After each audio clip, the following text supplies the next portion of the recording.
Hello guys, in this video I'm going to show you the difference between relative pronouns as subjects or objects.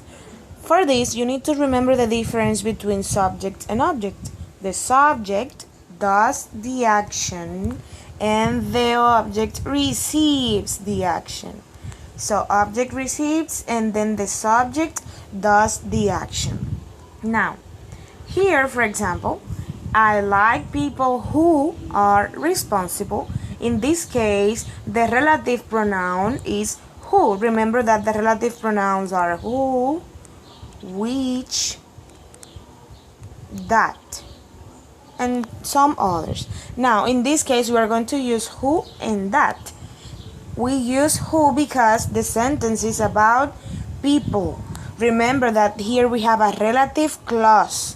What is a clause? A clause is when you connect two ideas. We have two ideas that are connected by who. We use who because we have a sentence about people. I like people who are responsible. In this case, the relative pronoun is a subject. Why? Because it is replacing the subject in the second sentence. If you check, we don't have more subjects here. We have who are. And this is about people. I like people who are responsible. Who is responsible? People.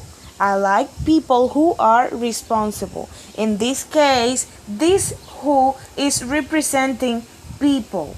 So if I eliminate who, for example, I like people are responsible. That is incomplete. I need a subject.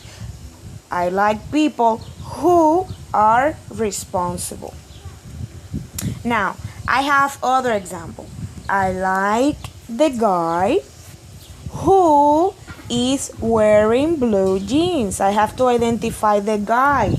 The sentence is about a guy, a person. For that reason, I use who. Remember that I can use that too. Who or that is optional. Who or that is your decision now. I like the guy who is wearing blue jeans. Who is wearing blue jeans? Me.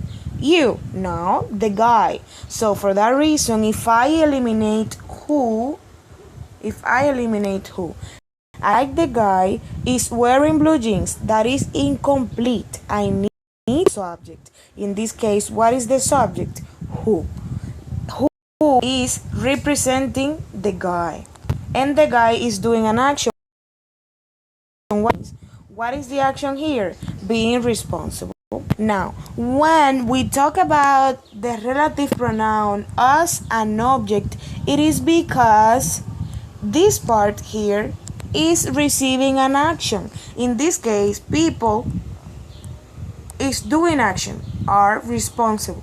The guy is doing an action. What is the action? Wearing blue jeans. But in this case, the man is receiving an action. That is the man who I called yesterday. I called the man. So the man is receiving an action. I use who or that. And if you observe, I have a subject in the second idea. What is the subject? I. For that reason, who or that is optional. I can eliminate who or that and I could say, that's the man I called yesterday. That is correct. It is complete because I have a subject here and I have a subject here. But in this case it is different because if I eliminate who, I only have one subject here, but then in the second idea I don't have a subject. For that reason, if you want to identify the relative pronoun as subject, you need to check that if you don't have subject, you need the relative pronoun. But in this case, if you have a subject, it is optional. It is optional. That's why it is in parentheses. That's the man who or that I called yesterday. That is optional. If you check, man is receiving an action. What is the action? I called him the cold, he received the cold.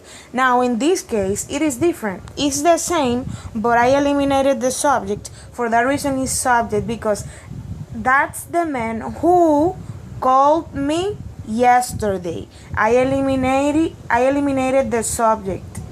For that reason, who is mandatory. If I do this, that's the man called me yesterday. It is incomplete. For that reason, you need who, because you don't have a subject here. But here you have a subject. I, for that reason, who or that is optional.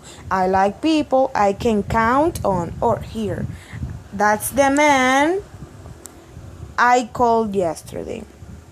So, how can you identify the relative pronoun as subject? It is mandatory when you don't have a subject here. Mandatory when you don't have a subject and you only have the verb. What is the verb? Are, is, and called. But then it is an object because you have a subject. I called, I can. And for that reason, it is optional.